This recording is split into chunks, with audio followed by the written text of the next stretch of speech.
Hey guys, magluluto tayo ng hipon na sobrang lalaki. Yan ang pamahalan ng hipon. Napakamura niya, napakamura ng Lulutuin natin sa kamatis.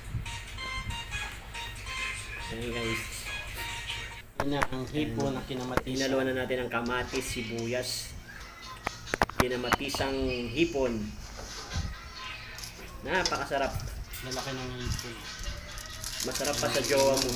Ay, lagyan na ng bechin.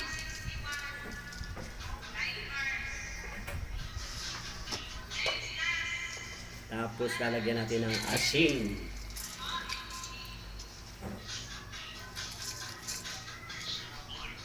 Ayan, mukhang maraming asin ah. Naparami ang asin ah. Ayan, tapos sasalang na natin yan. Sasalang na natin. Malapit ng maluto. Ayan, sinalang na natin. Kinamatis ang hipon. Ayun, ang lalaki ng hipon mga idol. Tamang-tama sa Simpleng mga luto high lang blood. pero Kung ikaw napakasarap. ay high blood, kumain ka ng hipon. Ang lalaki ng hipon. Murang-mura lang ang kilo niyan. 800 lang ang kilo ng hipon. Ayan, malapit Ayan, ng konti na maluto. lang ang sabaw. Konti na lang ang tubig.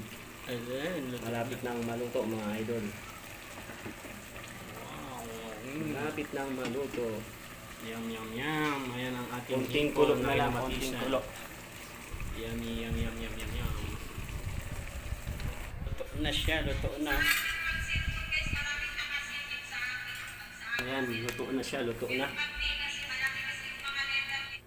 Ayan, luto na ang ating kinamatisang hipon. Hipon, kain na. Ayan. Luto na, luto na. Ayan, napakarami. Kain na na. Ayan na yung kanin. Ang dami ng kanin. Ang daming kanin. Oh.